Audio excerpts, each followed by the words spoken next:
नमस्कार। तो चलिए आज भारतीय राजनीति के एक ऐसे पन्ने को पलटते हैं जो बताता है कि कैसे एक इंसान की अंतरात्मा की आवाज पूरे पॉलिटिकल सिस्टम पर भारी पड़ सकती है। हम बात कर रहे हैं भारत के चौथे और अकेले इंडिपेंडेंट प्रेसिडेंट वीवी गिरी की। उनकी कहानी लोकतंत्र की असली ताकत को दिखाती है।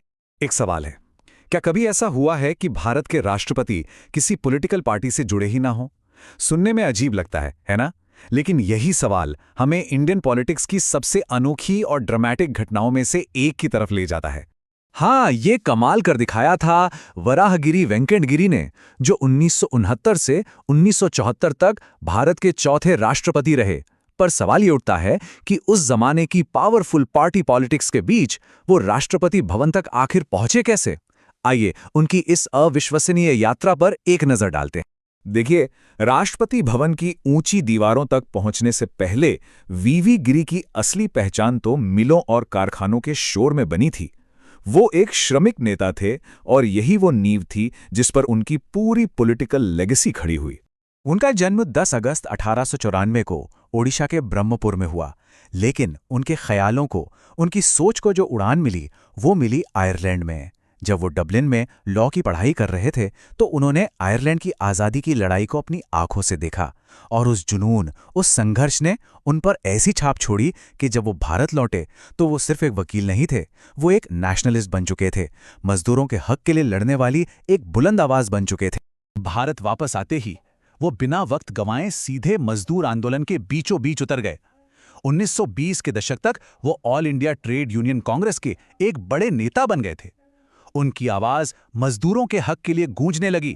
उन्होंने हड़तालों को लीड किया और आजादी की लड़ाई में एक्टिव रहने की वजह से ब्रिटिश सरकार ने उन्हें कई बार जेल भी भेजा। मजदूरों के लिए उनका काम और उनका डेडिकेशन इतना जबरदस्त था कि लोगों ने उन्हें एक खास नाम दे दिया, श्रमिकों का राष्ट्रपति। सोचिए, यह सिर्फ एक टाइटल नहीं था, ये उनकी पहचान थी, उनकी जिंदगी भर की मेहनत का सम्मान था। अच्छा, राष्ट्रपति पद तक पहुंचने से पहले का उनका सफर भी काफी लंबा था। उन्होंने गवर्नेंस को बहुत करीब से समझा था। वो भारत के लेबर मिनिस्टर रहे, फिर उत्तर प्रदेश, केरल और मैसूर जैसे बड़े बड़े राज्यों के गवर्नर भी रहे। मतलब जमीनी हकीकत और एडमिनिस्ट्रेशन की चुनौतियों की उन्हें गहरी समझ थी। और अब कहानी उस मोड़ पर आती है जिसने इंडियन पॉलिटिक्स का इतिहास ही बदल दिया। चलिए सीधा चलते हैं 1969 के उस यादगार और कह सकते हैं काफी ड्रामेटिक प्रेसिडेंशियल इलेक्शन में। साल था 1969 और यह साल इंडियन पॉलिटिक्स के लिए किसी तूफान से कम नहीं था। देश की सबसे बड़ी पॉलिटिकल पार्टी कांग्रेस अंदर ही अंदर टूट रही थी और पावर के लिए जबरदस्त खींचतान चल रही थी। इस पूरे पॉलिटिकल भूकंप का सेंटर थी कांग्रेस पार्टी, जो साफ साफ दो खेमों में बंट चुकी थी। एक तरफ था सिंडिकेट, मतलब पार्टी के पुराने दिग्गज नेता, और दूसरी तरफ थी उस वक्त की प्राइम मिनिस्टर इंदिरा गांधी, जो पार्टी में एक नई पावर बनकर उभर रही थीं। अब इसी पावर स्ट्रगल के बीच वीवी गिरी ने वो कर दिखाया जिसके बारे में किसी ने सोचा भी नहीं था। उन्होंने अपनी ही पार्टी के ऑफिशियल कैंडिडेट के खिलाफ एक इंडिपेंडेंट कैंडिडेट के तौर पर प्रेसिडेंट का इलेक्शन लड़ने का ऐलान कर दिया। और हाँ, पर्दे के पीछे से उन्हें प्राइम मिनिस्टर इंदिरा गांधी का सपोर्ट था, जिन्होंने अंतरात्मा की आवाज पर वोट देने की अपील की थी। और फिर जो रिजल्ट आया वो सच में किसी चमत्कार जैसा था। उसने पूरी दुनिया को इंडियन डेमोक्रेसी की ताकत दिखा दी। हिस्ट्री में पहली बार एक इंडिपेंडेंट कैंडिडेट ने प्रेसिडेंट का चुनाव जीता और रायसीना हिल्स की तरफ अपने कदम बढ़ाए। तो सवाल यह है कि एक इंडिपेंडेंट प्रेसिडेंट के तौर पर उनका कार्यकाल कैसा रहा। आइए अब उनके कुछ बड़े फैसलों पर नजर डालते हैं जिन्होंने इंडिया पर एक गहरा असर छोड़ा। देखिए, सबसे पहले तो ये समझना जरूरी है कि इंडिया का प्रेसिडेंट एक कॉन्स्टिट्यूशनल हेड होता है। आर्टिकल 74 के हिसाब से उन्हें काउंसिल ऑफ मिनिस्टर्स की सलाह पर ही काम करना होता है। और वीवी गिरी इंडिपेंडेंट चुने जाने के बाद भी उन्होंने संवैधानिक दायरे का हमेशा सम्मान किया, एक बेहतरीन मिसाल कायम की। उनके ही कार्यकाल में देश ने एक बहुत बड़ा ऐतिहासिक पल देखा, 1971 की भारत पाकिस्तान जंग।